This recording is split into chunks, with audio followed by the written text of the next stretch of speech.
Beatriz de Castro era unha rebelde. Meterona nun mosteiro con tan só 8 anos. Obrigaron a facerse monxa e acabou escapando. Este é o caso dunha muller que puido decidir o seu destino. Beatriz de Castro non era unha rapaza calquera. Era filla dun dos homes máis poderosos da Galicia da época. Que época? O século XV. Beatriz queda orfa de pai sendo moi nova e vai ser o seu irmán Fadrique, duque de Arjona e herdeiro do pai, quen se vai facer cargo dela.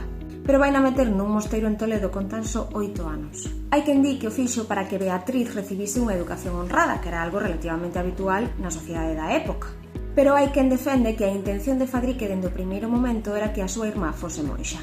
Da igual, o caso é que a obrigan a tomar os hábitos, fose quen fose, pero ela rebélase. E sabes como? Íspese e quita o hábito diante das abadesas e das monxas. Escándalo. Aí iniciase unha investigación que remata 10 anos despois, cando o Papa decide que sí, que Beatriz tomou o hábito en contra da súa vontade, así que lle permite casar. E Beatriz casa con Pedro Álvarez Osorio. Beatriz dedicará o resto da súa vida a reconstruir o patrimonio familiar, porque o seu irmán Fadrique, o duque de Arjona, o que a metera no mosteiro, caera en desgraza, apoiara a quen non tiña que apoiar, perdera o favor do rei, apresárano e acabou morrendo no cárcere en extrañas circunstancias. Beatriz de Castro logra recuperar gran parte do seu patrimonio familiar perdido, por exemplo, a vila de Monforte, a de Cedeira, o castelo de Caldelas, vai xuntando. Iso sí, nunca recibirá o título de condesa de Lemos, que concederáselle un ano despois da súa morte, e só poderá disfrutar o seu marido. Spoiler.